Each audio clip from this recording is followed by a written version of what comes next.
वरुणेन्द्ररुद्रमरुतस्तुन्वन्ति दिव्येश्वरे वेदे शङ्खपदक्रमोपनिषदे गायन्ति यं सामगायन्ति यं सामगायन्ति मनसा पश्यन्ति यं योगिनः यस्यां तं न विदुषुरासुरगणा देवाय तस्मै श्रीमच्चन्दनचर्चितोज्ज्वलवपुः शुक्लाम्बरमल्लिका मालालङ्कृतकुण्डलप्रविलसन्मुक्तावलीशोभिता सर्वज्ञाननिदानपुस्तकधरा रुद्राक्षमालाकरा वाग्देवी वदनाम्बुजे वसति मुखं करोति वाचालं पङ्गुं लङ्घयते गिरिं यत्कृपात्महं वन्दे परमानन्दमाधवं नमो भगवते तस्मै व्यासाय मिततेजसे यस्य प्रसादवक्ष्यामि नारायणं नमस्कृत्य नरं चैव नरोत्तमं देवीं सरस्वतीं व्यासं ततो जयमुदीरये देवीं सरस्वतीं व्यासं ततो जयमुदीरये। परम मंगलमय परात्पर श्री श्री सिद्धेश्वर महादेव को देवालय सम्मिलित हुनुभएका सम्पूर्ण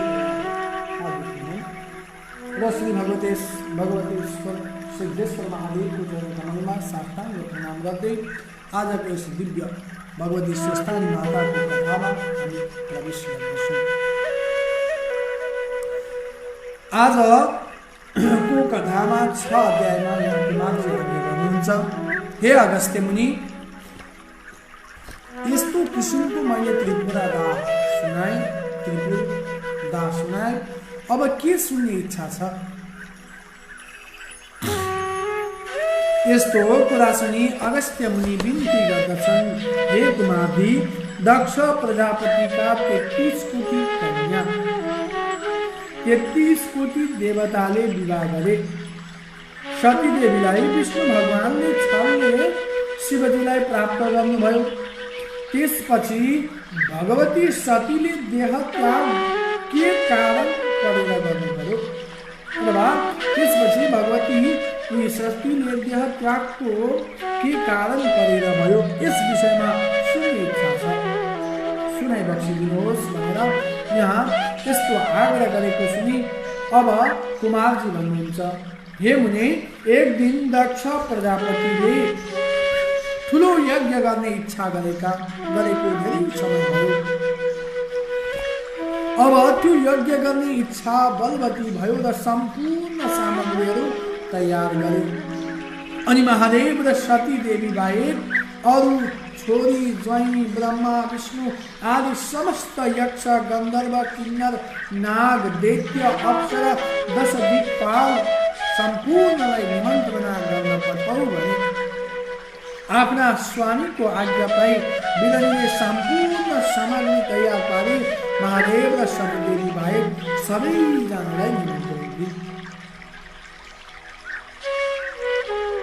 अब दक्षका सबै छोरी ज्वाइँहरू नाना वस्त्र अलङ्कार धारण गरेर यज्ञमा होम्न अनेक मरि माणिक्य फल मूल र वस्त्र आदि यज्ञमा होम गर्न सामग्री लिएर दक्ष प्रजापतिको यज्ञ हेर्न भनी आए।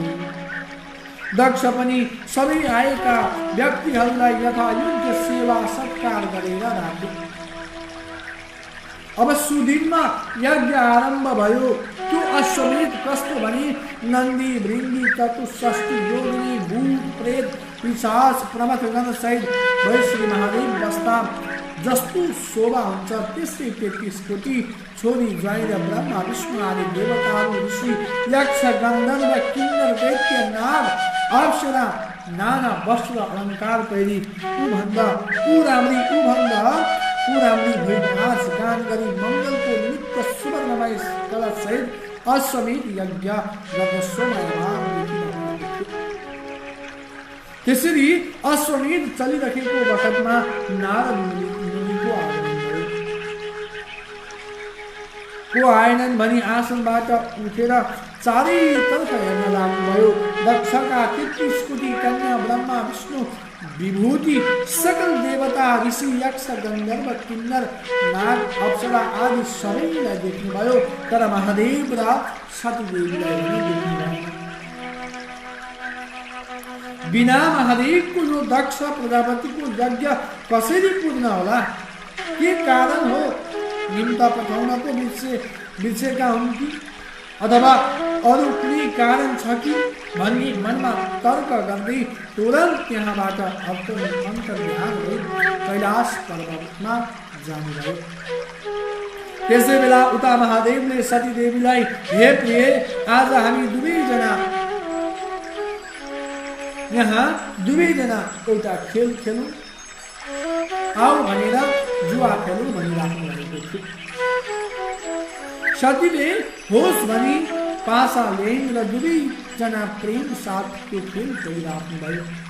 खेलमा सतीदेवीले जितेन्द्र स्वामीलाई अनेक प्रकारले गिज्याउन लागिन् अनि शिवजीको झोली थापे पनि त्यो जितिन्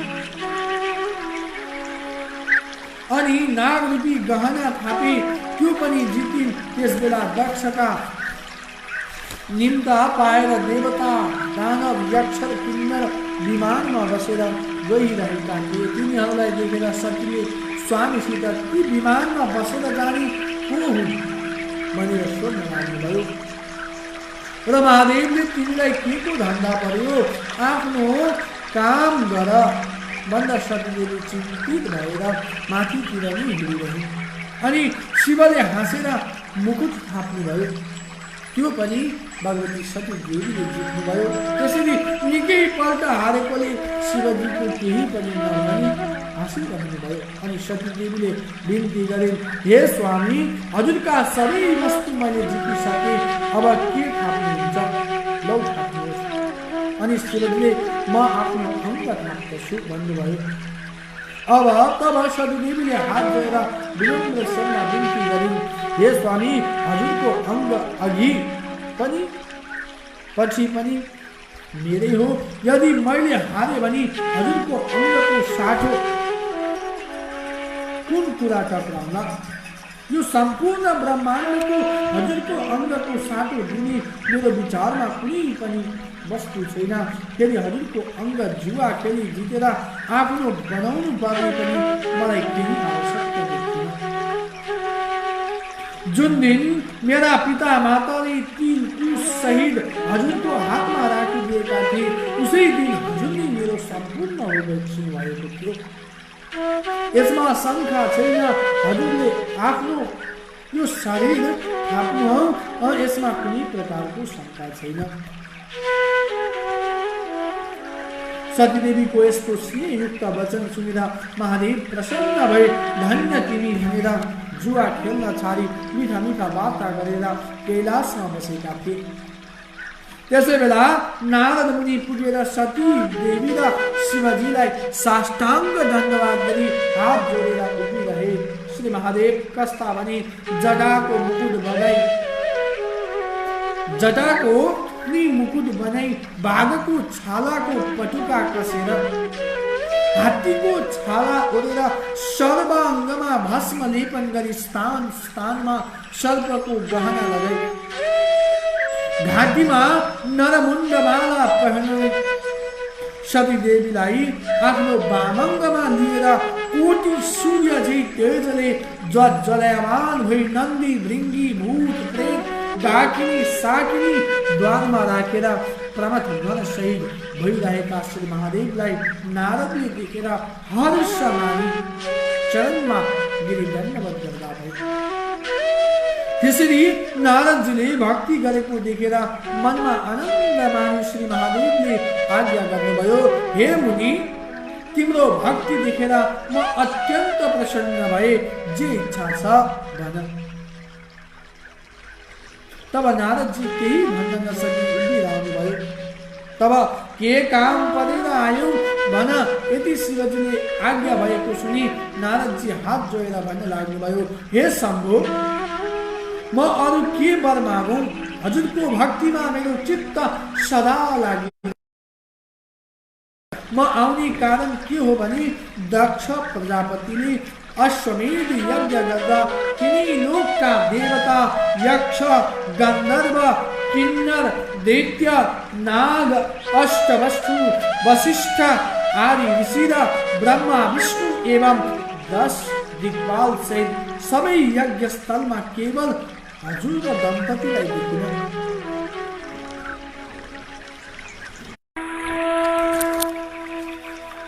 सम्पूर्ण जहाँलाई देखि, तर यज्ञको मुख्य भोक्ता महादेव,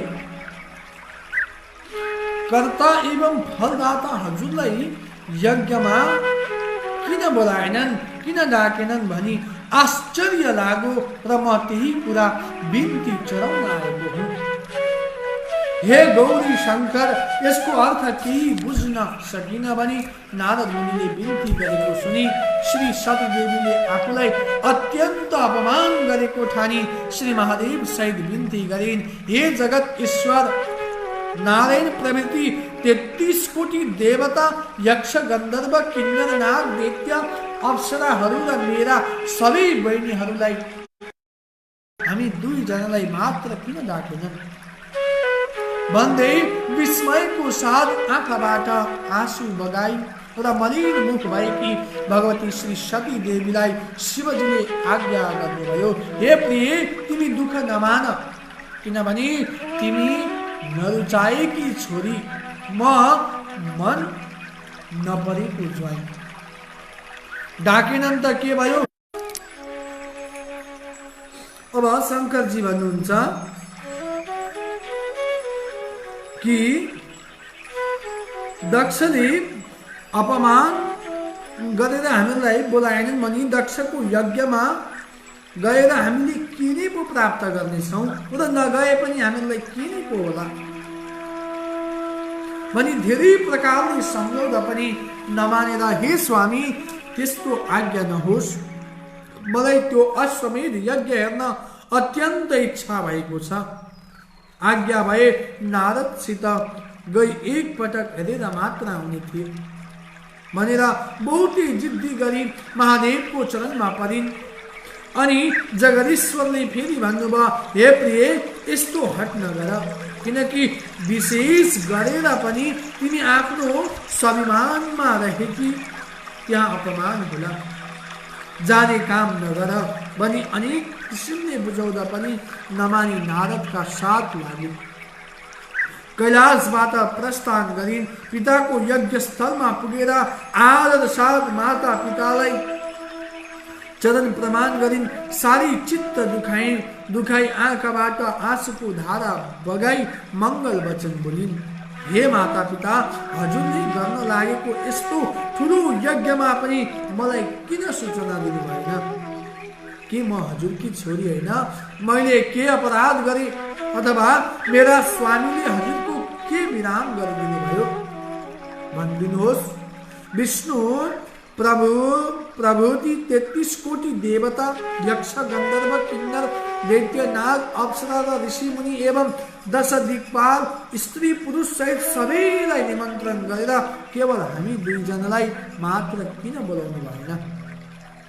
फेरि यज्ञका कर्ता धर्ता महादेव नै हुनुहुन्छ, उनी बिना हजुरको यो यज्ञ कसरी पूर्ण होला?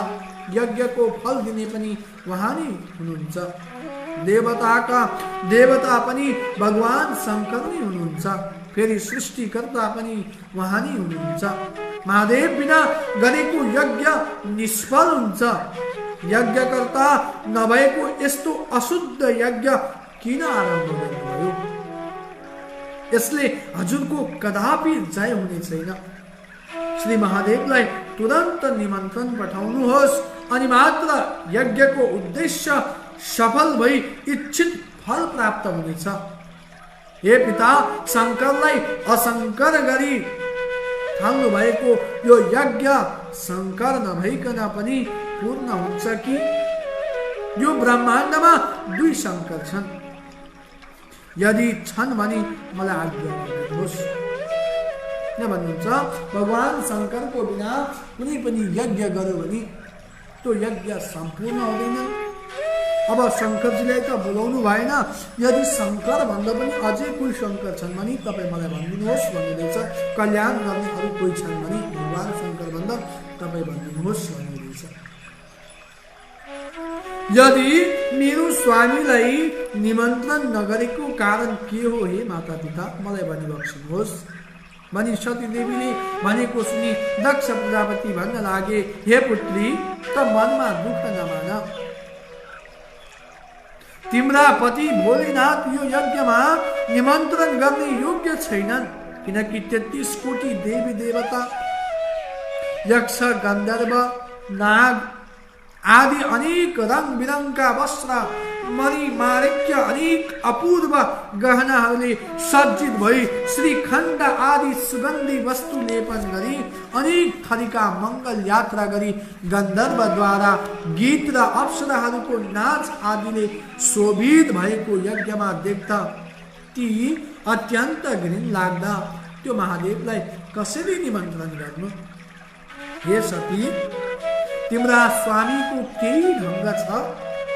देहमा खरानी घसी, कम्मरमा बाघको छाला बाँधी, हात्तीको छाला ओरी, विष भाङ धतुरो खाई, रात रात आँखा पारी जस्तो मन लाग्यो उस्तै नाची, सर्पको गहना लगाउने, जटाको मुकुट कस्ने, मुण्डमाला पहरी, दायाँ हातमा डमरू बजाई, बायाँ हातले त्रिशूल समाई, भूत प्रेत आदि अघि पछि लगाई, दिगम्बर मतवाला जस्तै जहाँ पायो त्यही पाउ राखी लाज नमानी हिँड्ने यस यज्ञमा भने देवकन्या, नागकन्या, गन्धर्व कन्या र तेरा सबै बहिनीहरू तथा 33 कोटी देवताहरूले शोभायमान यस्तो पवित्र यज्ञस्थलमा त्यस्तो देख्दै अशुभ हुने र अत्यन्त घिन लाग्ने तेरो स्वामीलाई कसरी निमन्त्रण गरौँ भनी मैले निमन्त्रण नगरेको हो। अब फेरि तलाई मात्र बोलाऊ भनी ऊ पनि पछि लागेर आउला भनी तलाई पनि नबोलाएको हो। त दुःख नमान, फेरि तैँले हाम्रो सेवा पनि गरेकी होस्, अपराध पनि केही गरेकी छैनस्। तेरो स्वामी त्यस्तो गतिको हुनाले ननिमन्त्रण गरेको हो, नडाकेको हो। फेरि सृष्टि स्थिति संहार गर्ने महादेव हुन् र यज्ञको फल दिने उनी हुन् भनिस्, त्यो कुरा होइन, त्यो त बहुला मात्र हो। यज्ञकर्ता त श्रीमन्नारायण हुन्, सृष्टिकर्ता चतुर्मुख ब्रह्मा हुन् र सृष्टि स्थिति संहारकर्ता नारायण महाविष्णु हुन्। त्यो महादेव कहाँको देवता? त्यसलाई नडाकेर मेरो यज्ञ कसरी अपूर्ण होला? तेरो स्वामी महादेवलाई कसै गरे पनि म डाक्नेवाला छैन, म निमन्त्रण दिनेवाला छैन। त्यसैले मेरो यज्ञमा के वरदान देलान्? 33 कोटी देव देवता ब्रह्मा विष्णु स्वयं उपस्थित छन् भने दक्ष प्रजापतिले जगदीश्वर महादेवलाई क्षुद्र वचनले निन्दा गरेको सुनेर मनले सहन नसकी राता राता आँखा पारी क्रोधले नाग जस्तै लामो श्वास फेरि सुस्केर हाल्दै दाना कृति जुरुक्क उठेर भूमिमा लात्तले हानी स्वामीको निन्दा गरेको सम्झी चित्तले सहन गर्न नसकी छातीले मुर्कीले हानी शिव शिव भन्दै स्वामीको नाम उच्चारण गरी यज्ञ कुण्डमा घाम हाली महादेव सतीले आफ्नो देहलाई अनि हिमालय पर्वतकी स्त्री मेनकाको गर्भमा वास लिन पुगिन्। इति श्री स्कन्द पुराणे केदार खण्डे माघ महात्म्ये कुमार अगस्त्य संवादे श्री स्वस्थानी व्रतकथायां सतीदेव देह त्याग वर्णनं नाम षष्ठोऽध्यायः। ओम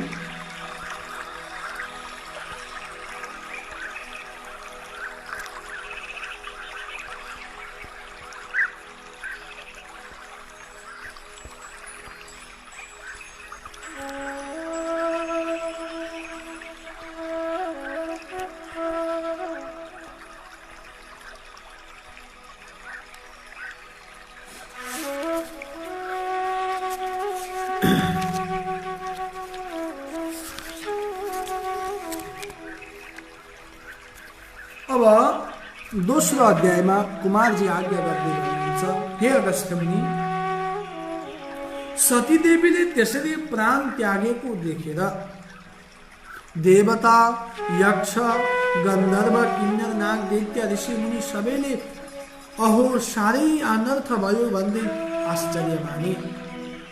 उसै बेला आकाशमा आदि चलेर धुलो उडी सारा आकाश ढाक्यो र विपरीत हावा चल्न लाग्यो। बिना बादलको मेघ गर्जन लाग्यो।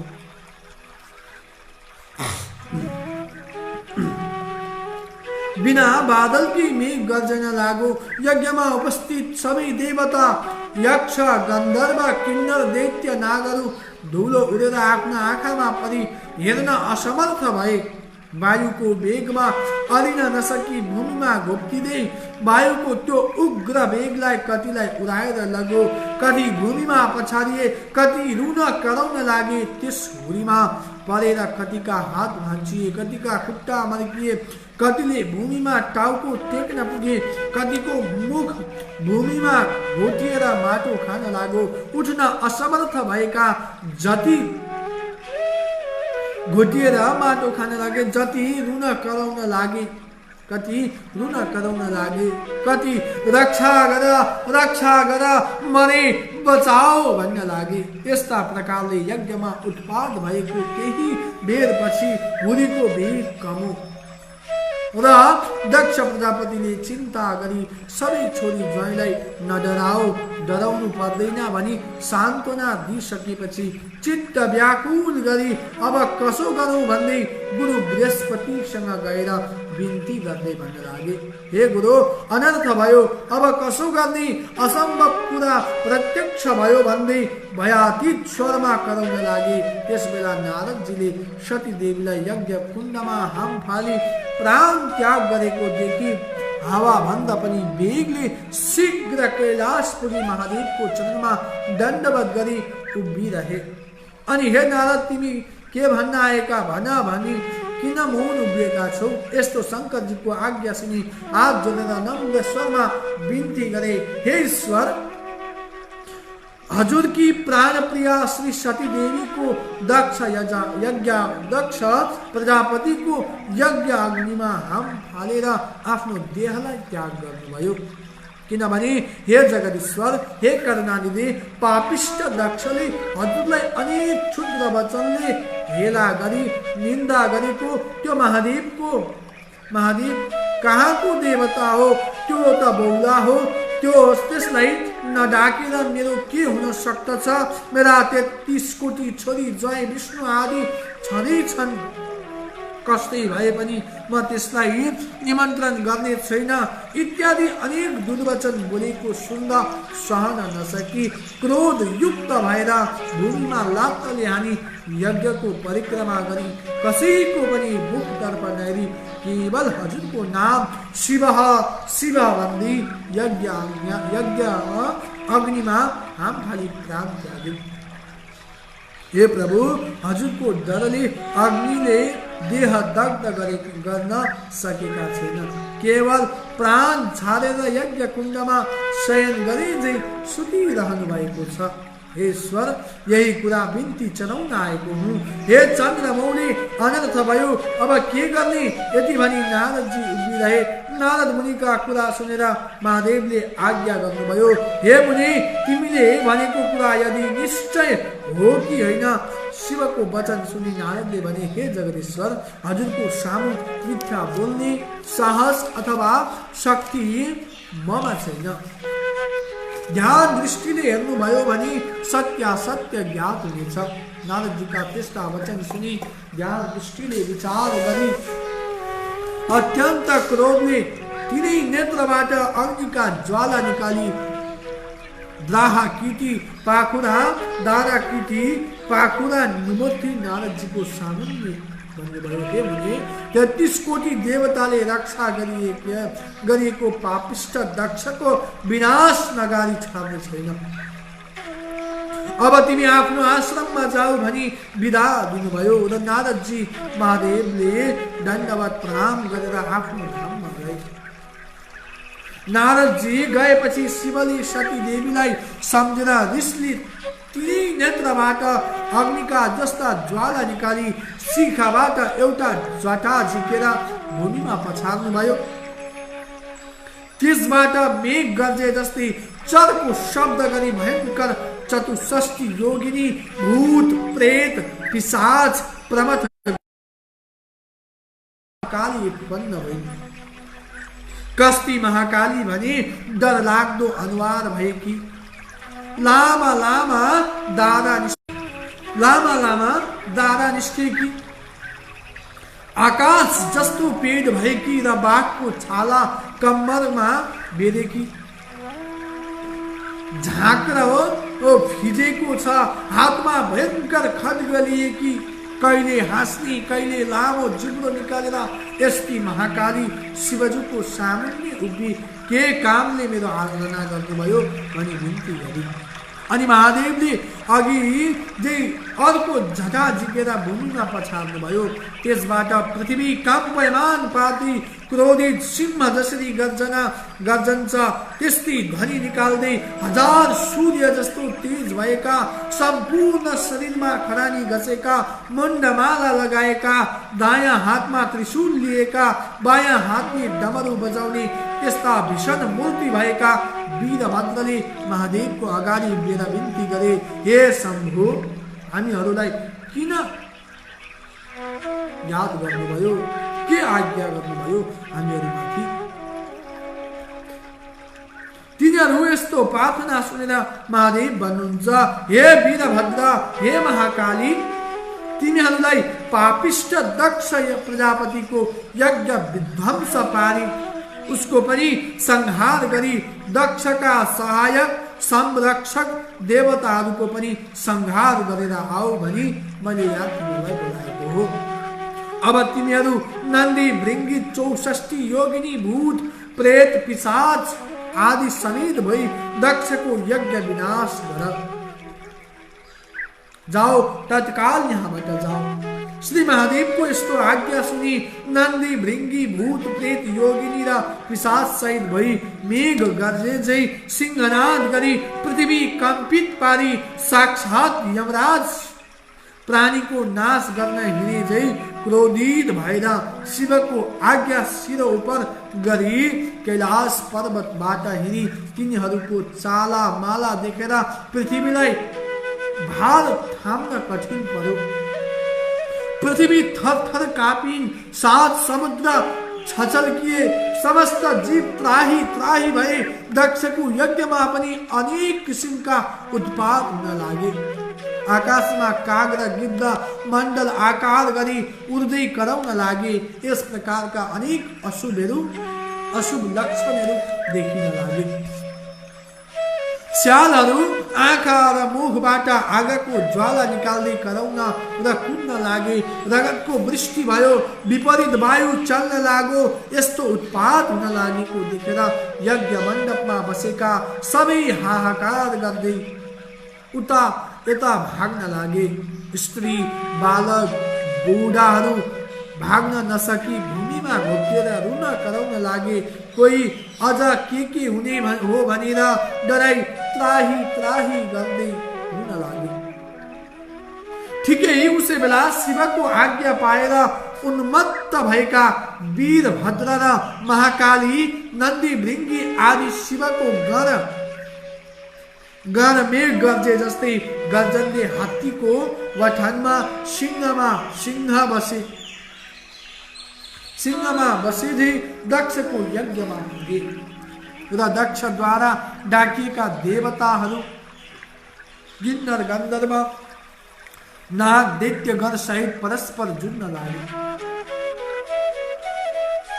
त्यो देखेर दक्षका कन्याहरू देवकन्या नागकन्या ब्राह्मण ऋषि मुनि आदि सबै त्राही त्राही भनी नारायण भन्दै पुरोही कराई 10 दिसतिर भाग्न लागे। कोही भाग्न नसकेर लड्न लागे, कसैका हात खुट्टा भाँचिन लाग्यो, कोही टाउकाको भरले पल्टेर माटो खान लागे, कति मूर्छा पनि असहाय जस्तै भूमिमा लडिरहे। तर विष्णु प्रवृत्ति देवता यक्ष गन्धर्व किन्नर आदिले सबैले दक्ष प्रजापतिको रक्षा गर्न अस्त्र शस्त्र लिएर वीरभद्र महाकाली माथि प्रहार गर्न लागे। यसरी परस्पर घमासान युद्ध हुन भयो। इन्द्रादि देवताहरूले कुन कुन अस्त्र प्रहार गरे भने इन्द्रास्त्र, अग्नेयास्त्र, दिव्यास्त्र, वरुण अस्त्र, पशुपतास्त्र, ब्रह्मास्त्र, तोमर, गदा, खड्ग र मुसल, नागपाश आदिले वीरभद्र महाकाली र 64 योगिनी भूत प्रेत प्रमदगण र विषम ज्वरमाथि प्रहार गरे। यस्तो तरहले आफूमाथि र शस्त्र अस्त्र प्रहार गरेको देखेर वीरभद्रको गणहरूले पनि कठोर स्वरले गर्जेर दक्षको सैन्यभित्र पसी जति भेटे उतिकै टाउको समाती, निमोठी, हात खुट्टा भाँची, मुर्कीले रगत छदाई देवताहरूको संहार गरे। उता महाकालीले प्रत्यक्ष काल जस्तै खड्गली वर्षा कालको प्रचण्ड मेघ गर्जी सिंहनाद गर्दै मृगको फौजमा कसैजी र सुकेका परलमा आगो लागे जस्तै गरी दक्षको संहार सेनाको संहार गरे। वीरभद्र समेत नन्दी भृंगी चतुष्षष्ठी योगिनी भूत प्रेत पिशाच प्रमथगण समेतले शत्रुतिरका कसैका शिर कसैका हात खुट्टा छुट्याए, कसैलाई निमोठी रगत पिएर नाच्न लागे, कोही हाँस्न थाले, कसैको मासु यहाँ भन्नुहुन्छ कि कसैको यस प्रकार भयंकर युद्धको वर्णन गर्दै भन्नुहुँदैछ कि भूत प्रेत आदिले त्यहाँ युद्ध गर्दाखेरि कसैको मासु लुछेर खान लागे, कसैको कोखमा पाल पारी रगत पिउन लागे, कोही देवता भागे। यसरी दक्षको सेना र कोटि कोटि देवताको संहार गरिए। त्यसरी संहार गरेको देखेर दक्षका सेना र देवताले वीरभद्र र महाकाली माथि आफ्ना शस्त्र अस्त्र प्रहार गरे। तर ती सम्पूर्ण शस्त्रास्त्र महाकालीको शरीरमा छुन साथ आफै भस्म गएर जान्थे। फेरि शिवगंगा महाकाली दिले दक्षको सैन्य र देवगण यज्ञमा आएको धेरै वीरहरू मारिदिए। विषम जरले पनि सबैका शरीरमा प्रवेश गरी अचेत पारिदिए। अनि वैकुण्ठका स्वामी श्री विष्णुले सम्पूर्ण देवता यक्ष गन्धर्व किन्नर दैत्य नाग सहित दक्षका सबै सेना अचेत भएका देखेर आफ्नो देहबाट शीत ज्वर उत्पन्न गरेर सबैलाई फेरि सचेत पारिदिए। फेरि अनेक शस्त्र अस्त्र लिएर बत्तीमा पुतली गए झै वीरभद्र महाकाली माथि जाइ लागे। वीरभद्रले पनि त्रिशूल लिई सिंहनाद गर्दै सुकेको खरमा आगो लगाए झै एक क्षणमा दक्षका अनेक सेनाहरू काटी मारिदिनु भयो। तिनमा कसैका शिर छैनन्, कसैका हात छैनन्, कसैका खुट्टा छैनन्। यस्तो स्थिति देखेर कोही रक्षा गर भन्दै भाग्न पनि नसकी भूमिमा लडिरहे। यसरी सबै देवताहरूको संहार गरी अन्य दैत्य दानवलाई समाति यज्ञ कुण्डीमा घुम्न लागे। वीरभद्रले त्यसरी दक्षका सेना देवता यक्ष दानव गन्धर्व किन्नरहरूको नाश पारी यज्ञ समेत भ्रष्ट पारिदिएको हेर्न नसकी श्री विष्णुले राता राता आँखा पारी नागले झै निश्वास फेर्दै प्रलय कालको अग्नि जस्तै भई बायाँ हातले पाञ्चजन्य शङ्ख बजाई दाहिने हातले कोमोदकी गदा उठाई संहार कालको रुद्र जाइ लागे। जस्तै वीरभद्रका सेनामाथि प्रहार गर्न लागे त्यो देखेर देवता यक्ष गन्धर्व किन्नर नाग आदि सबै दक्ष प्रजापतिका सेनाले धन्य विष्णु तिम्रो जय होस् कल्याण होस् भन्दै आफ्ना आफ्ना शस्त्र अस्त्र लिई विष्णुको सहायतामा लागेर कठोर युद्ध गरे। त्यस्तो देखेर महाकाली रिसले आगोको ज्वाला झै डरलाग्दो तेज प्रकट गरी खड्ग हातमा लिई युद्धमा प्रविष्ट भए। त्यो देखि भूत प्रेत पिशाच प्रमथगण डाकिनी साकिनी र चतुष्षष्ठी योगिनी सबै युद्ध गर्न लागे। जस्तै ठुलो हावा चल्नाले मेघ टुक्रा टुक्रा हुन्छ त्यस्तै दक्षका सेना देवता दैत्य गन्धर्व किन्नर नाग आदि 10 दिशामा भागेर सन्साना झुण्ड झुण्डमा परिणत भए।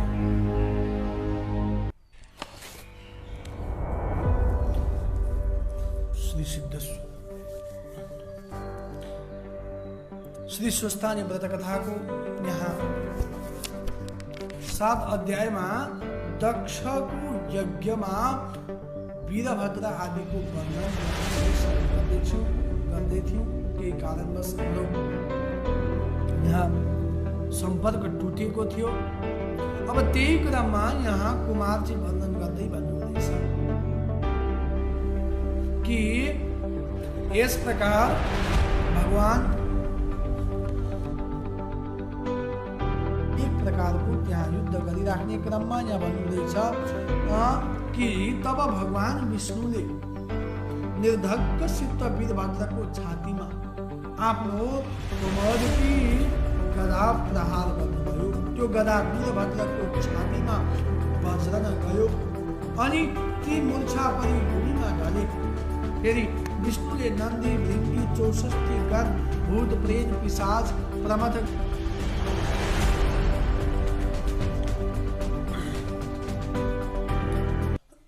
भन्नुहुन्छ।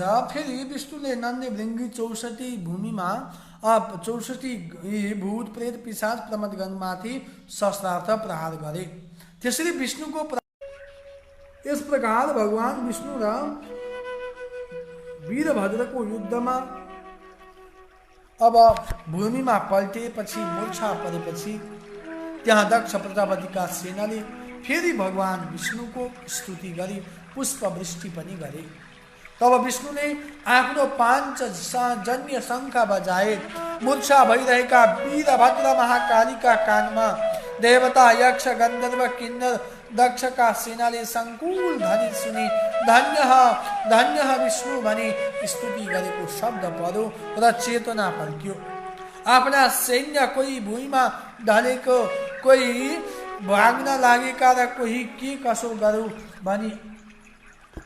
भनी परिरहेका देखि अत्यन्त क्रोधित भई काल सदृश त्रिशूलले विष्णुलाई लक्ष्य गरी वेगले प्रहार गरे। त्यो त्रिशूल विष्णुको छातीमा लाग्यो। त्यसको कष्ट सहन नसकी तब नवद्वारबाट रगतको धारा बगाई विष्णुको मूर्छा परिरहे। उनी मूर्छित भएपछि वीरभद्रले प्रलय कालको मेघ झै गर्जना गरी दक्षको सेनामाथि आक्रमण गर्न लागे। आफ्ना गणसहित मिलेर कोटि कोटि देवताहरूको संहार गरे।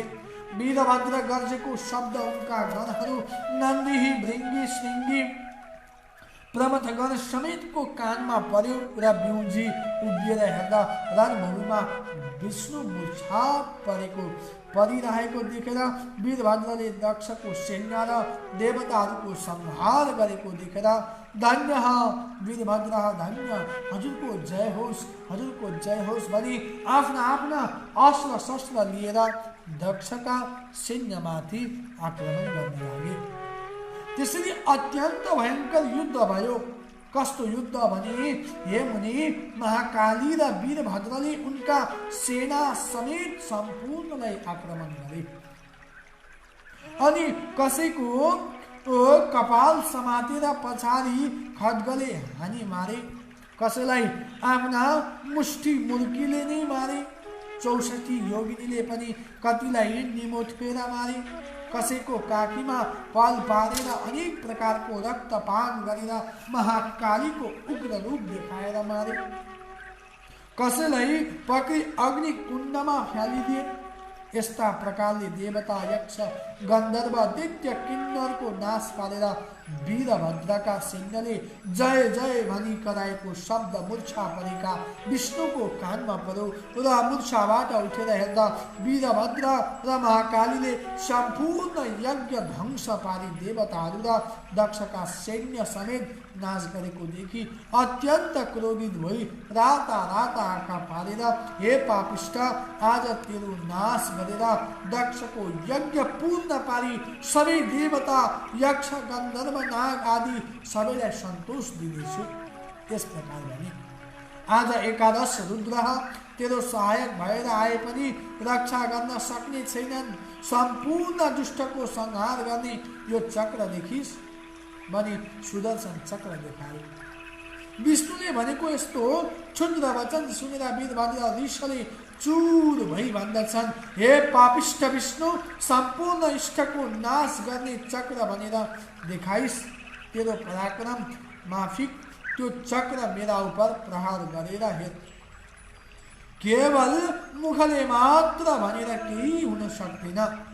यस्तो वीरभद्रको वचन सुनि विष्णु भगवान पनि रिसाई वीरभद्रलाई ताकेर सुदर्शन चक्र प्रहार गरे। त्यो चक्र अनेक सूर्यको जस्तै तेज र प्रलय कालको गर्जना गर्दै काल रुद्र नाश गर्ने जै गयो। त्यस्ता प्रकारले आएको त्यो चक्रलाई देखि नन्दी भृङ्गी भूत प्रेत 64 योगिनी प्रमथगण आदि शिवगण त्राही वीरभद्र त्राही रक्षा गर भनी महाकाली हे महाकाली रक्षा गर भनी उनको नजिकै गए। जस्तो समुद्रमा मथनमा काल कुट विष निस्केर सबैलाई भस्म पार्न खोज्दा शिवले पान गर्नुभएको थियो, त्यस्तै त्यो चक्र आएको देखेर मुख बाइदिनाले वीरभद्रको मुखमा पस्यो र निल्न तयार भएको देखि विष्णुले चारो गरी वीरभद्रको मुखबाट सुदर्शन चक्र झिकी त्यहाँबाट अन्तर्ध्यान भई वैकुण्ठ जाँदा भए। इति श्री स्कन्द पुराणे केदारखण्डे माघ महात्म्ये कुमार अगस्त्य संवादे श्री स्वस्तानी परमेश्वर्याः व्रतकथायां दक्षसेनावधौ नाम 7मोऽध्यायः।